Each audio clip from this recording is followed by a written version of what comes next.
Good morning, and thank you for allowing me to present this work. My background is that I'm a breast physician and a public health physician, and I work in clinical practice at the Royal Hospital for Women, and I also do screening research at Sydney University. I want to take a few seconds just to acknowledge all my colleagues whose names appear on the slide. They've been working very hard with me on this study, which is taking place in BreastScreen Maroondah and BreastScreen Victoria. The trial is currently still recruiting and will complete recruiting December this year. And I also want to acknowledge that the pilot study was funded by the National Breast Cancer Foundation.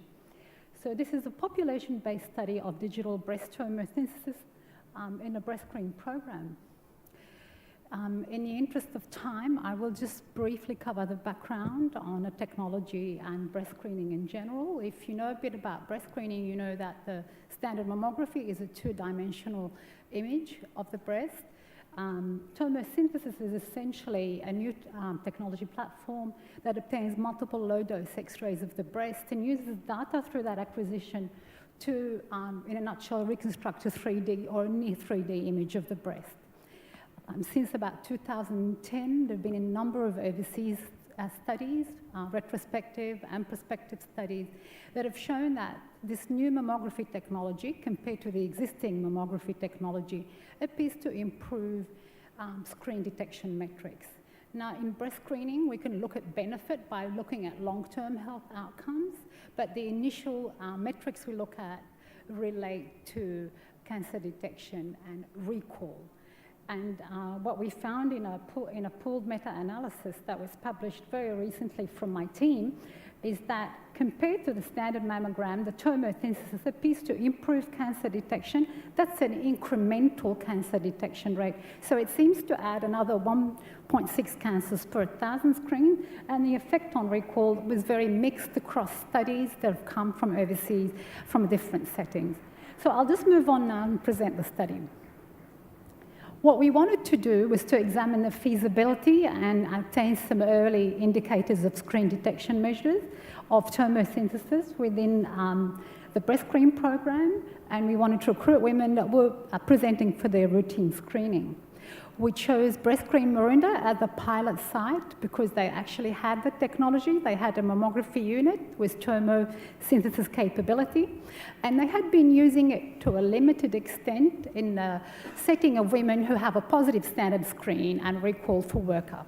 I neglected to say earlier on that at present, this technology is not endorsed as a population screening tool because there's no evidence on the long-term outcomes, but it is available in Australia in private radiology services and in breast centres, but it's not a primary screening modality at this stage in the BreastScreen program. So that was the reason why we chose BreastScreen Maroondah. They already had some clinical experience with tomosynthesis. Today, I'm only presenting some preliminary findings. I won't be able to share with you cancer detection results. I will be covering recall rates and some issues around feasibility of implementing the technology, trial participation, and screen reading time, as well as radiation dose. These are quite major issues for screening implementation. So how did we set out to undertake a trial of a new technology within an established breast screening program? And this is a pilot study, so it's just a very preliminary study. The Maroondah site had two mammography units, only one of them could do tomosynthesis. So by virtue of that setup, we were able to invite women to attend the service and have their screening and have an opportunity by chance to receive tomosynthesis. In the BreastScreen program, women who are attending receive a pre-attendance information and consent package, and we kind of integrated information about the trial within that package, and women also had ample opportunity to say, yes, I want to continue as part of the process, or no, I don't want to, when they attended. So they had a chance to ask for more information and to opt out if they chose to do that. We aim to recruit 5,000 women to have the new technology, And that sample size was decided on a basis of informing not just feasibility, but we wanted to obtain some robust measures of cancer detection. And our technology was digital breast tomosynthesis acquisitions, but in addition to providing the near 3D image, it also reconstructs a two-dimensional image of the breast, because it's a requirement of BreastScreen that the screening includes a two-dimensional image. So this is what we know to date. As you can see from the top table, from August last year when we started recruiting to February this year, over 4,000 women attended. About similar numbers had the standard technology, standard mammogram, and a similar number had the new technology. And from all those women who attended, 7% opted out of going through the service as part of the trial. In other words, they said, look, I know you're running the trial, but I just want to have the standard mammogram. So the vast majority were quite happy to go through the study, the service as part of the study, and by chance they might receive the 3D or the 2D, depending on which room was available next. What else did we find out?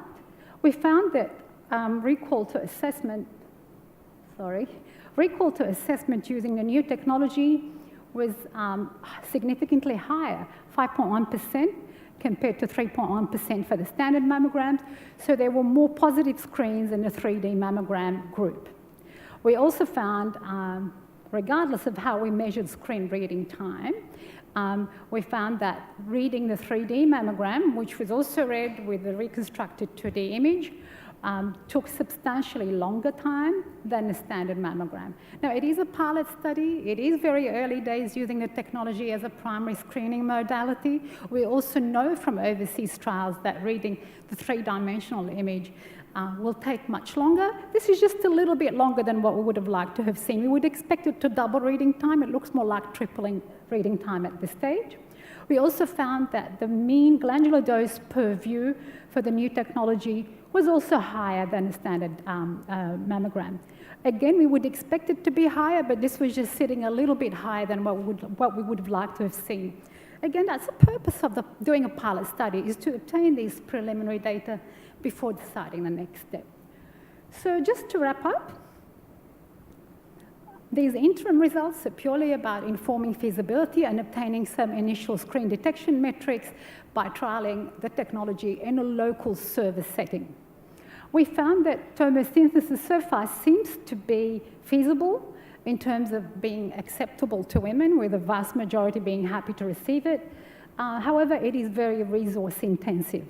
It increases screen reading time. It will increase recall at this stage. Both of these metrics might drop over time. The increased recall may lead to more cancers being detected. It may lead to more false recall, most likely both. And in a nutshell, the implications of these findings are to help us assess the next step as far as evaluating the technology in breast screening studies. To look at effectiveness, you need really massive data sets, and to plan that next stage, we will be able to use our estimates from the pilot trial to inform decisions about whether a larger study within the BreastScreen program is warranted. Thank you very much.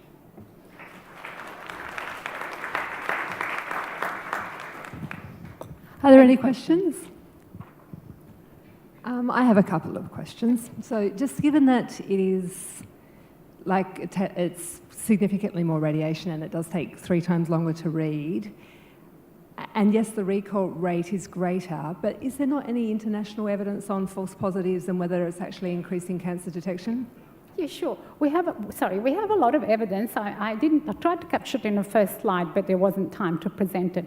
What we seem to be finding as far as false recall first is that it depends on the actual screening setting, the existing practice. So in services and in countries where recall is high, such as the US, false recall is very high, and it seems to drop false recall. In settings like European screening programs, where the recall is somewhat low, around 2 to 3%, it tends to up a little bit. We also know from overseas studies, I've been involved in 5 of the overseas studies actually, so we know that readers improve over time once they're used to the technology, and they will take less time to read and they will recall less. But what we really wanted to do is just to pilot it in Australia, get some initial data from Australian readers. It's possible that the readers at the Maroondah service sort of leading the way in evaluating the technology are taking a little bit too long to make sure they're not missing anything. We would be able to look at that at the end of the trial, see if they've improved a little bit, sped up with the reading, and maybe dropped their recall. So we do have information from overseas studies, but the data are heterogeneous, and we just don't know about transferability to the Australian setting at this stage. And then I guess I would think, so do you, like you seem to have a lot of experience, do you see it being part of population screening in the future? Like a big part, or would it be something that maybe you use when you're undecided or they come back and need another mammogram? I think in the next few years we will have, there are currently 3 randomized controlled trials going on of the technology, and that the evidence from that will be very helpful, from those studies will be helpful.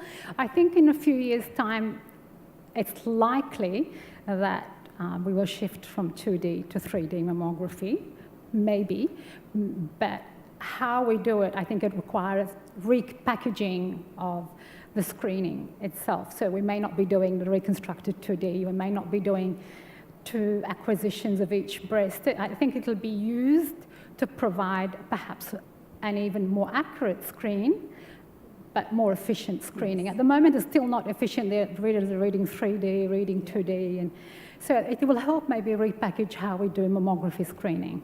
Lovely, thank you. That's what I was thinking. It looks like a good augmentation of the process as opposed to a complete change to 3D. Yes, well, reconfiguring how we do it, using a more a technology that gives us a better look at the breast through imaging. Fantastic. Thank you very much. Could you wait till the microphone?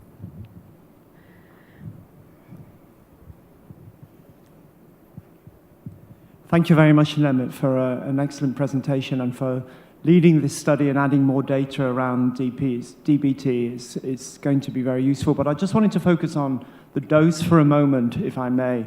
Can I just check that the DBT arm used the synthesized view? It didn't use 2D mammography as well?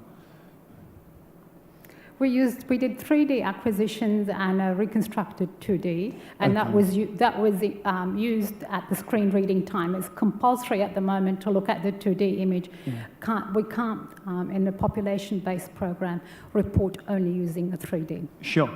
So the extra dose that we're seeing with the DBT arm... The dose is not coming from the synthetic 2D because it's reconstructed. It's from the 3D. Okay. The dose is an issue. Mm-hmm.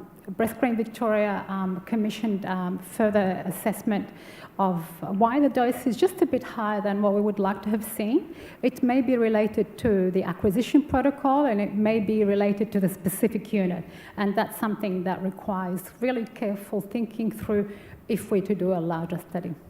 Okay, just my question, were the 2 machines, the 2D machine and the 3D machine, from the same manufacturer? No. Okay, thank you. I'm quite happy during the coffee break to take questions on a one-to-one basis. I was just wondering if it's a better tool for women with implants.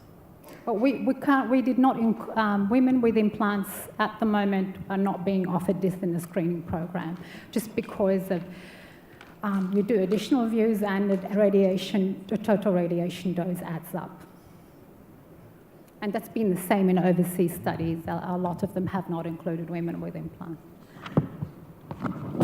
Any other questions? There's time for one more question.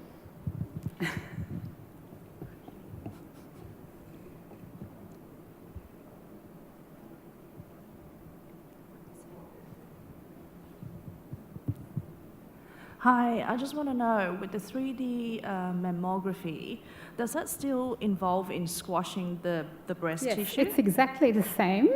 Oh, the pain's still there. Unfortunately, it still does that. Okay, all right. one of the overseas trials, the Malmo tomosynthesis trial, they managed to reduce the amount of compression when they use this technology. Yeah. And I guess I was trying to allude to the fact where we may modify how we do things a little bit through using this technology, and potentially we may be able to compress a little less. But we're not doing that currently in this pilot study.